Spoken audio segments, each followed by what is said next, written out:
Welcome back, everybody, to another episode of the Standing Room Only podcast. I'm Goose. As always, I have Healy here with me. This is episode number 106. We just got through the NFL wildcard round. Very entertaining. Not really. We have a little bit of basketball news on this episode. As always, make sure you are following us on social media. We're SR Only Pod. You can find us on Instagram, Twitter, TikTok, not Twitch, not yet. We haven't gotten to that point yet. I'm iGoose with 4 O's. You can find Healy as well. At the Healy6 on Twitter and Instagram.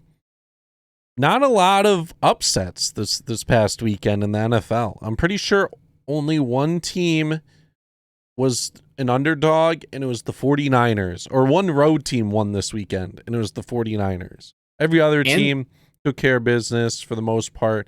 The Bengals and Raiders was a close game. There's controversy in there, but all the other ones were pretty easy for the home team. It ended up being a game that just had to get managed by the quarterback. I mean, the Bills dominated in their game against the Patriots. I mean, it wasn't even a game. It's kind of like what we saw in their second matchup of the season, regular season. Cardinals, Rams, Monday Night Football. I'm pretty sure it's the first ever Monday Night Football, at least I've ever seen for playoffs. That was awesome. Yeah, which is crazy to see. Also, fun fact with the Bills, they did not punt in that game. They did not. Yeah, they dominated the offensive side, the defensive side. Mac Jones is a rookie. That Patriots offense truly cannot compete with any of the teams that are in the playoffs. At the end of the day, I don't care if their defense made 3 or 4 stops, maybe forced a turnover or 2. There was no way they weren't going to get beaten out by 2-3 scores, bare minimum, in that game against the Bills. The Tampa Bay just controlled the whole game against Philly. Jalen Hurts could not really do anything. He needs help over there, obviously. He got a little bit of playoff experience, got it against the reigning Super Bowl champs, which is good. But they got exposed. They are who we thought they were. The Eagles really weren't anything. And the 49ers, as you mentioned, the underdog on the road. I think they were given like a 3-point handicap in that game on the spread. And they controlled the whole football game in Dallas, in front of probably the wildest crowd that they'll play in front of in the playoffs. I know that they're going to be in Green Bay, but Dallas fans are nuts, especially in a dome. And they just couldn't get it done. Dallas is, every year, statistically a good team. And every year proved that they are never, ever ready for the playoffs. It doesn't, regardless of the coach, regardless of the quarterback. Clearly, they've gone through the Romos. They've gone through, I'm not going to go as far back as the Aikmans because they were pretty damn good in the 90s. But the Romos and now the Prescotts, healthy Prescott. You got Zeke. You got the offense. The defense is pretty okay. You got the top interceptor, the most interceptions in 30 years with 11, Diggs. Minus the fact that he's probably given up the most yards in the league as well. He gets thrown at the most. Yeah, he allowed 1,100 yards this season. Which is a lot. That's a lot. He's a playmaker for sure. I mean, he's a ball hawk. That would be his badge. He's a ball hawk. Except for his badge is I can't guard receivers at the same time. They almost came back at the end. 49ers, I have to give it to the 49ers. They closed out the season strong. And I took them in my parlay that I had over the weekend, which hit. And now they're facing Green Bay, who they've beaten Rodgers every single time in his career in the playoffs. It's in Lambeau. I like the advantage for Green Bay. But the Cowboys, you know what I'm going to bring up here. Well, first, the 49ers, how did they not get that first down late in the game to clinch the game? How about the interception? The interception was overthrown in the fourth quarter he overthrew him by 10 yards. And honestly, he just had to just get the ball to I don't even know who did he throw to. It was like Debo or somebody else, maybe Ayuk. I can't even remember. And I just remember it was just okay, Cowboys are going to win this way. This is how they're going to come back. Bad plays down the stretch for the 49ers. I know Garoppolo's a little beat up, questionable this week. The Cowboys, I wouldn't have said won the game. It would have been the 49ers would have blown the game. Yeah. But instead, the Cowboys, with the biggest opportunity to tie the game and win it, because they could have had the extra point and won by 1 point, with 14 seconds, they run the quarterback draw, which if they had 30s. Well, first off, what a weird defensive formation that the 49ers even had. It wasn't like they were just going to quick slant it. They ran the draw, but they had 4 people, like what seemed on each side, just cover the sideline to prevent Dallas from getting a quick out route. They were forcing Dallas to put it up the middle and drain some clock. Well, that's because Dallas was moving the football like no other. I mean, Dallas, everything was work. It's like what you see with Aaron Rodgers, right? In the fourth quarter of important games where everything's completed. Everything is going his way. That is what was happening. And I was convinced for sure Cowboys are going to at least get 2 shots at the end zone from the 30, the 35. Everything was going towards out of bounds. They got out of bounds. They stopped the clock. And as you said, I mean, it was a good play ran by Dak Prescott, but not with enough time. I know the ref, there's a lot of blame on the refs. Of course, there's always blame on the refs. Dak Prescott's blaming the refs.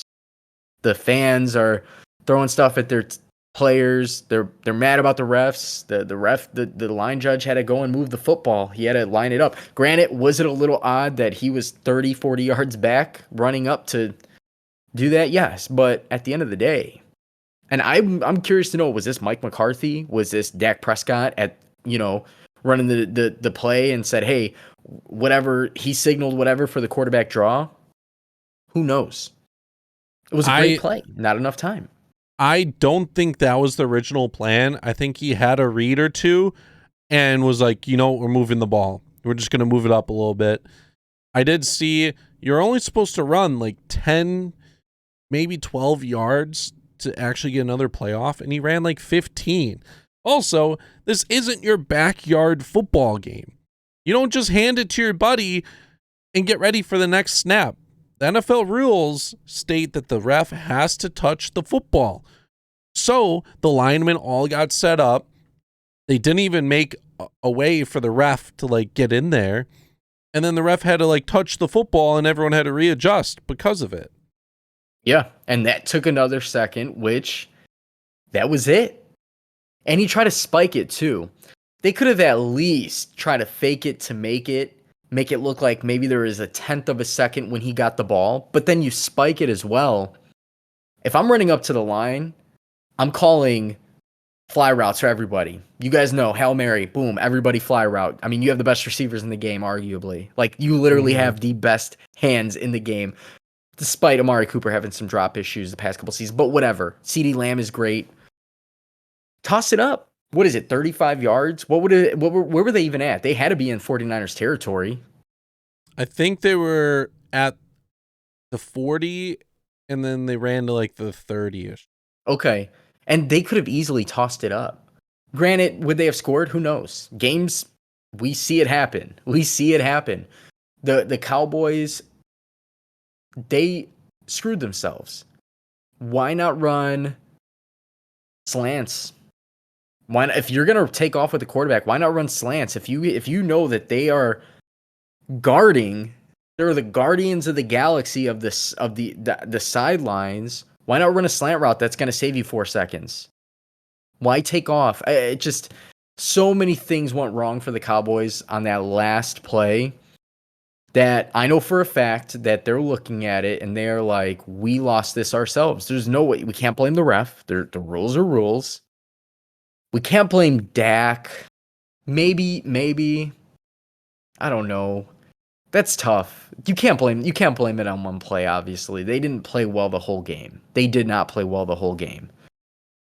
But to take off on a quarterback draw, it's, for one, it shows that they are very unprepared in situations, unseasoned. They won't do this again. This will not happen again. They will be a playoff team again. We know that. Their division is horrible. But also showed the 49ers knew what they were doing with that play. Because the Cowboys obviously didn't know what to do. They'd never seen that look. I've never seen that look ever before. Just give up the middle of the field. Okay. Here you go. Here you go. It was one of the weirdest endings to a football game that I've ever seen from a team that's been in the playoffs the last couple of years with some of the best players in the league, with a coach who's won a Super Bowl, aka Mike McCarthy, who is coached with one of the best offensive players, aka Aaron Rodgers. There was a breakdown. Dak Prescott must have had "There Goes My Hero" playing, thinking he's in Varsity Blues, and took off and thought he was doing something. And again, he was, if he was 4 yards shorter and had the extra second. It was literally 1 second. That's all he needed. Could have gotten the ball off. Unfortunately, he didn't. Instead, the 49ers on the road, they cover, they win. They're going to Lambeau. Garoppolo is a little banged up right now, but all signs are pointing to him playing. They're going to be playing in a very cold environment. But they, as in the 49ers against Aaron Rodgers, since Aaron Rodgers has been in the league, have beaten him 3 times out of 3 times. 1 time in Lambeau, 2 times in San Francisco. This year's a little bit different. Aaron Rodgers definitely has a way better defense than what he has. Was all the pro one time, linebackers. Was the one time in Lambeau when Kaepernick was there? Was that season? I'm pretty sure that was, and he destroyed them. And I don't think it was that cold there, or like there was snow at all, if I remember correctly. Well, it gets kind of weird. I mean, we're later in January, so I mean, it's been freezing here in Chicago, on and off. I don't know what the weather's going to be yet for Lambeau. It's always colder in Lambeau. You're more north. But it's going to be tough. The 49ers are in, hands down, the toughest division. One of the toughest, I would call it. They're a wild card team. Are they truly a wild card team? Probably not. I would say they play better than any wild card team in the playoffs this year. So it's not going to be an easy game for the Packers, for Rodgers, for the defense at all. But I still have hope. I still think that Green Bay is better off against the 49ers, who they beat in the regular season. It was a tough game. They went on that last-second field goal.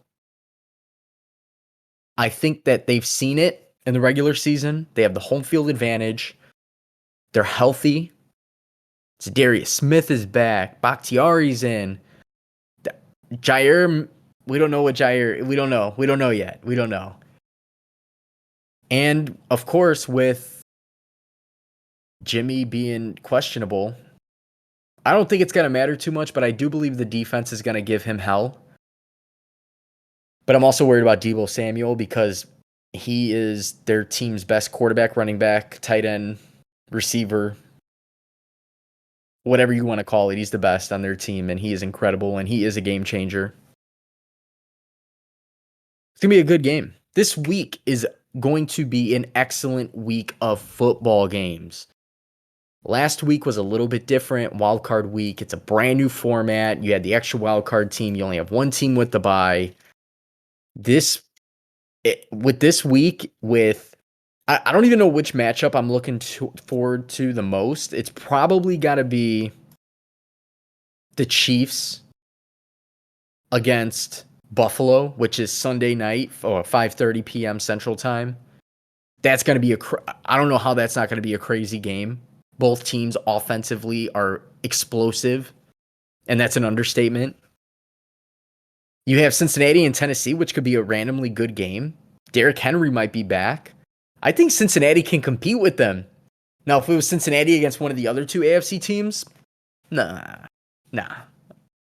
Cincinnati has a chance, I think, a pretty damn good chance to be a Super Bowl team. They beat up on the Chiefs just a few weeks ago. Can you imagine Joe Burrow coming into the league, joining a team that's mediocre, that has potential, They pick up Jamar Chase. Joe Mixon's doing his thing. Defense is doing its thing. I don't think it's going to happen, but it'd be interesting to see. But the matchup, Cincinnati at Tennessee, Saturday, 3:30. All times are central. Got to look out for that game. The other Saturday game is the NFC. It's going to be the 49ers being hosted by Green Bay and Lambeau. It's going to be an excellent game. Rams in Tampa at 2 o'clock on Sunday. And, of course, Buffalo, Kansas City, 5:30 on Sunday. I can't even pick. I don't even know who to pick between the Rams and the Bucks. And I think this was our prediction as well. And I think we did have the Bucks, but it's hard to bet against Tom Brady at the end of the day. In my original, way back, I said the Rams would make the Super Bowl. And then I changed my mind last week. I said it'd be Packers-Bucks. Packers-Bucks in the conference. That's still my pick. Nice. And then I had Bengals-Chiefs in the other one, which is still alive. Let's do this. Let's look at this. The Cincinnati-Tennessee game, over-under. So Tennessee's favorited by 3.5. Let's play the over-under game. Over-under 47 points for Cincinnati and Tennessee. I'll say over. 24. I'm going to say over. I have a feeling it's going to be a very high-scoring game. Tennessee's defense is good. And a lot of the points for that to happen are going to have to come from Cincinnati. Yeah. I think Tennessee's offense is going to be able to move the ball on Cincinnati. Tannehill, you never know what kind of Tannehill you're going to get. Also depends on the run game. If Derrick Henry's back and they run the ball, a lot of clock's going to be used. That's true. That's something to think about. Or Cincinnati, maybe they get a big lead. They're not going to play how they played a couple weeks ago, where they're giving Jamar Chase 300 yards, 250 yards. No, you get the lead. You want to maintain that lead. You want to hand the ball off to your backs. You want to give it to Mixon. You want to give it to Perini. You want to give it to anybody that's going to move the football 3-4 yards and keep the clock running. Because Tennessee's going to do it too. I'm going to go with the over because I do think that the Bengals will have a couple big plays in the game. I think they're going to score a couple touchdowns. I think Tennessee's going to have a couple big plays as well. It's all signs are looking towards Derrick Henry having a good week so far and playing. I'm going to go with the over. The next game, San Francisco against Green Bay. Another 47-point over-under. That's tough. I'm going under. I'm going under as well. I'm going under simply because, now I know in the regular season, the final score was 25-28 or something like that, or 27-25, some weird number, and they did score over 50. I just feel like defensively, both teams are going to have very good stands. I think that they've seen each other play. We know Devontae Adams has this to offer. What can we do to try to combat him, even if it's a few drives? I still think Devontae Adams is going to put up the numbers. I think he's going to be an anytime touchdown scorer. Mark that on your FanDuel parlays. I think Rodgers is going to have a good game. Rodgers is very good with clock management. He's very good in crunch time. I still obviously think Green Bay is going to win, but I'm going with the under. I think this game could literally be a 24-21 game. It can literally end 24-21, and that's the under, or 24-17 even. Kind of like the last game where it was 23-17. With San Francisco winning. Yep. I just think the clock management and just how both teams play, I'm going under on that. And the defenses, I mean, let's face it, 49ers defense has been good all year. Bosa, I don't even know. Well, Bosa got hurt. I don't know what the status of him is yet. If he's out, you're talking about your best pass rusher against Aaron Rodgers, who generally does well against Green Bay. If he's out for whatever reason or limited, that's going to be a game changer. You got to be on the lookout for that throughout the week. The next game, Sunday, 2 o'clock, the Rams in Tampa. Beautiful weather. Either way, it was going to be good weather, right? Dome. You got the West Coast. You got Florida. 48.5 over under. Probably going under on that, too. I'm going to go with the under on that one. As much as we love the explosive offenses, Tampa Bay and the Rams are going to... We saw what the Rams did to the Cardinals. Cardinals couldn't move the football, and the Cardinals got a good offense. Granted, Kyler Murray's inexperienced in the playoffs, very young. They had no DeAndre Hopkins. Run game didn't do anything. We got to remember these are top. I think I looked. These are like all top 5 defenses besides the Bengals, and I think Tennessee may just be outside of that. This is going to be about game clock management, control of the clock, making the right plays, and do not fuck up in the fourth quarter. Do not turn the ball over. That's going to be the key. Turnover. If the Rams are down 2 scores, they score, get a turnover, they're back in the game. Same thing with the Bucs. They're back in the game. Why? Because they have great quarterbacks. They have great receivers. The tight ends are flourishing right now. I mean, Tyler Higbee looks great. Odell looks incredible. Nobody needs Antonio Brown. You got Mike Evans. You got Rob Gronkowski. Might even see Scotty Miller in the mix. Who knows? That's the only worry is Leonard Fournette going to play? He's on the IR. I'm sorry. Ronald Jones. Ronald Jones going to play, which he didn't really do shit in the regular season. Tom Brady is a mastermind, though. For some reason, the defenses kick it up when he's in the game, and I'm going with the under. Long story short, I'm going with the under on this one. And then, of course, you have Buffalo and Kansas City. The over-under's 54.5. How do you not take the over on this one? How do you not? Yeah, I just feel like it will be like 34 to like 27. Yeah. And that right there, that's what, 61? Yeah. I think that's a good score. I think Buffalo, I can see both teams throwing interceptions. We've seen Pat Mahomes do it more this year than we've ever seen. Although down the last 8 games or so, he's been phenomenal. Josh Allen, on the other hand, generally doesn't have to force too many interceptions because he could just take off with his legs if he feels the pressure. Same thing with Mahomes. We know that both defenses are going to be able to apply pressure, but we know both quarterbacks don't give a damn. Mm-hmm. So I'm going with the over. I think that this is going to be a very good game. I still think the Chiefs are going to edge them out. To me, they are still the more talented team. As much as I'd like to see Josh Allen make that leap to the next level, get to a conference game against not worry about the Chiefs. Because in that, whoever wins this game is going to the Super Bowl. I mean, let's face it. I don't think Tennessee or the Bengals can. I know the Bengals did their thing and Tennessee did their thing in the regular season. But at the end of the day, when push comes to shove, your weapons are going to matter. And I think that last week we got a taste. We saw Buffalo blow up the score. We saw Kansas City blow up the score. Even though they aren't the greatest teams that they played, they're letting you know, hey, you want to flash your nukes? We're going to flash our nukes, just so you know. We're going with the over, guys. So mark that on your parlays. We want a 10% commission on that. I'm excited for this. This is an awesome round. I'm excited. I'm telling you, I'm excited to watch the Cincinnati-Tennessee game simply because if Cincinnati wins, granted, I don't think they're going to be able to beat any of the other 2 teams. It'd be cool to see Joe Burrow, Jamar Chase, this all young offense. Let's see what they do against these guys. They might not win, but let's see them, cause a stir because they're going to be the future. 2 to 3 years, they'll definitely be contenders, hands down. They get a couple big defensive pieces, it's a wrap. Sounds like should watch some football together this weekend. Oh, it's gonna happen.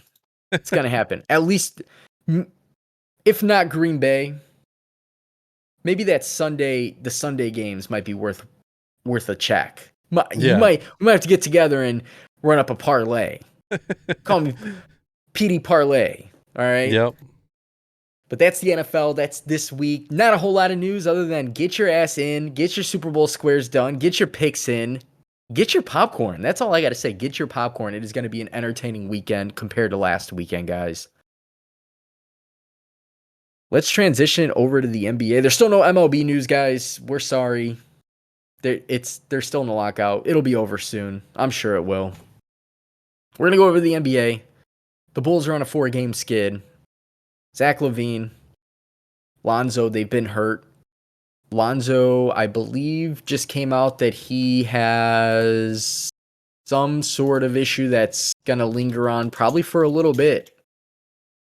He has... What is his injury? Well, Zach LaVine, they he ended up leaving the game a couple of games back. He walked off. He was fine. But with his previous knee injuries, they just didn't know. He has like a strain. Nothing's torn, which is good. Meaning he's only got to miss a few games. He is missing his 5th straight game today. Probably won't expect him to play for the next week or two. We're getting close to the All-Star weekend, to the second half of basketball. They're still number 1, even though they're on the 4-game skid. But I don't expect him to be back at least for another couple of games. Lonzo Ball, he has a leg injury as well. Nothing serious, nothing's torn. But again, he will not be back for at least a couple of more games. There's no need to force these guys back when they are pretty much a lock to make the playoffs. That being said, with them being on the 4-game skid, they're playing Cleveland tonight. They do have the return of Alex Caruso. He's coming back, which is good. Kobe White's been playing extremely well. Ayo Dosunmu has been playing extremely well. Had a double-double the other day. Vooch is not stepping up like we thought he would. It's okay. To be honest, he's the only big guy. I feel like when you're the only big guy, literally the only like close to 7-footer against nothing but 7-footers and 6'10ers, and you just get beat down. You get beat down. He sits at the top of the key all day, which is fine. You do that when your teams play small. You want to draw the center out. It's fine. DeMar DeRozan seems like by himself just can't do it quite yet. Still a great player, still an MVP candidate. But a 4-game skid nonetheless. They have They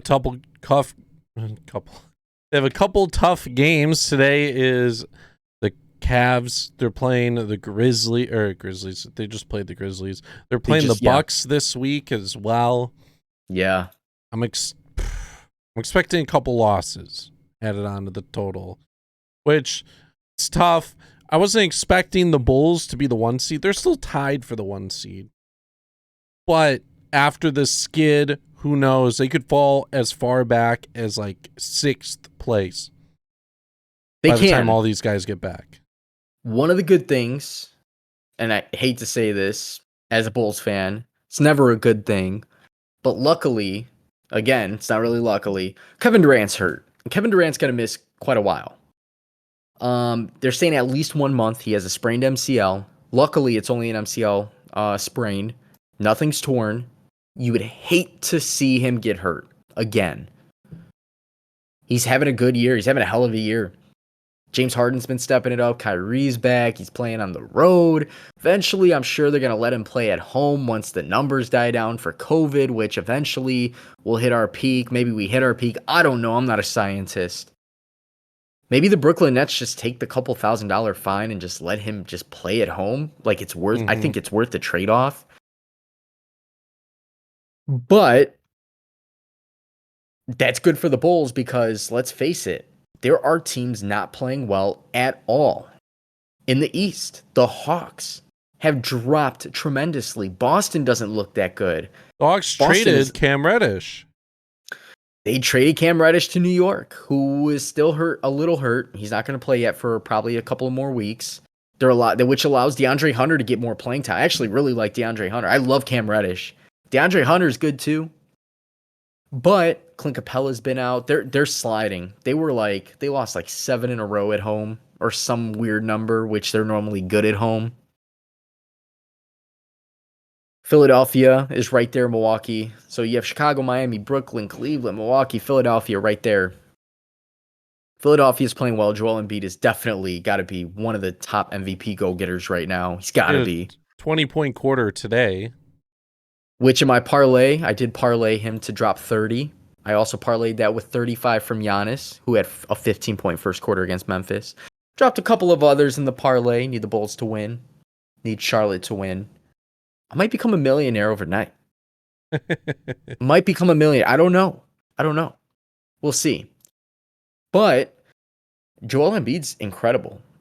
Now, do I think that Philadelphia, like, if they can somehow manage to trade Ben Simmons, which there was rumors that they got another big offer. They got offered pretty much a whole basketball team for Ben Simmons, and it wasn't enough. I can't even remember who was the deal. Who was the deal with Ben Simmons this past week, where Murray's just like, it's not happening. I Oh, have no idea. so they want to package Ben Simmons and Tobias Harris.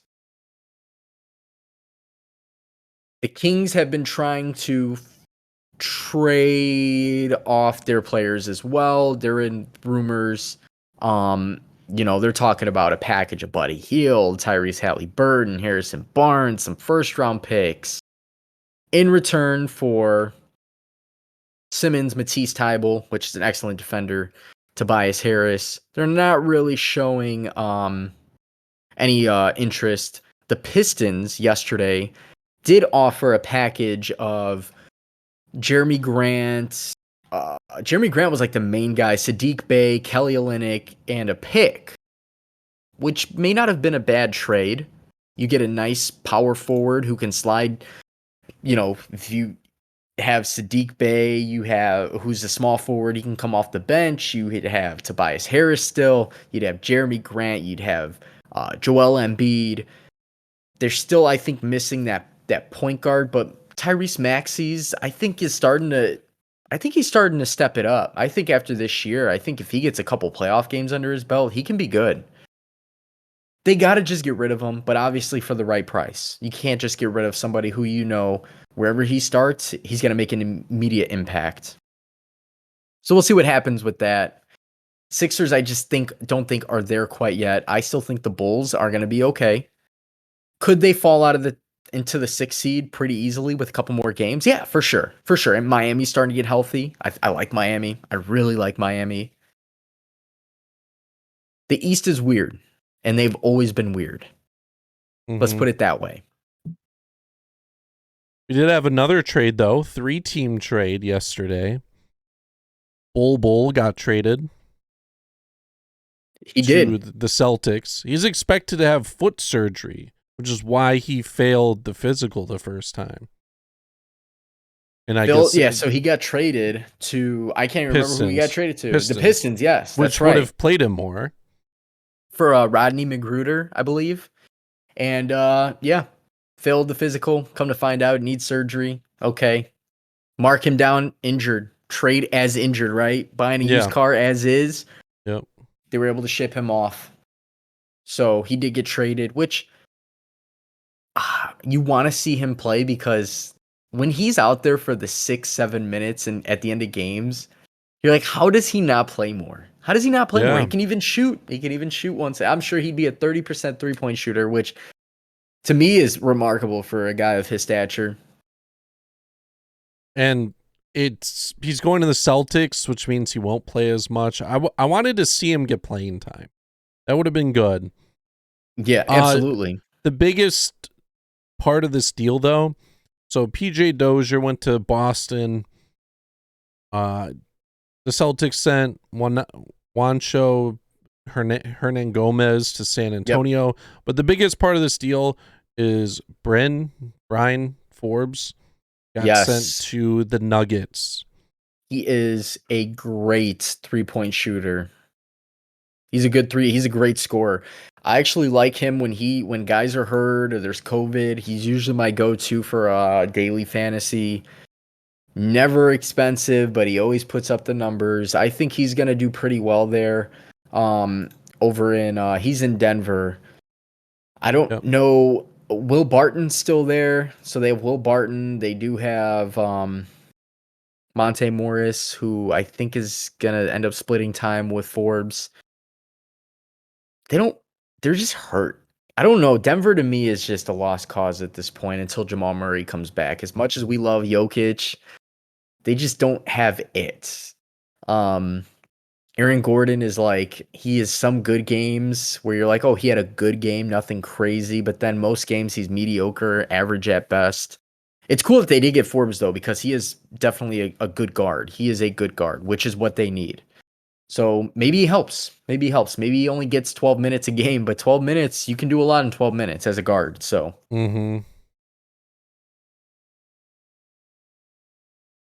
Any other news? Not Durant's really. out. Yeah, Besides, Durant's out. CJ McCollum finally came back. He had a collapsed lung, and he also had the birth of his child. So he missed almost a month of basketball. He's back. Somebody else just came back as well. Bam Adebayo's back for Miami. Shout out to Big Bam.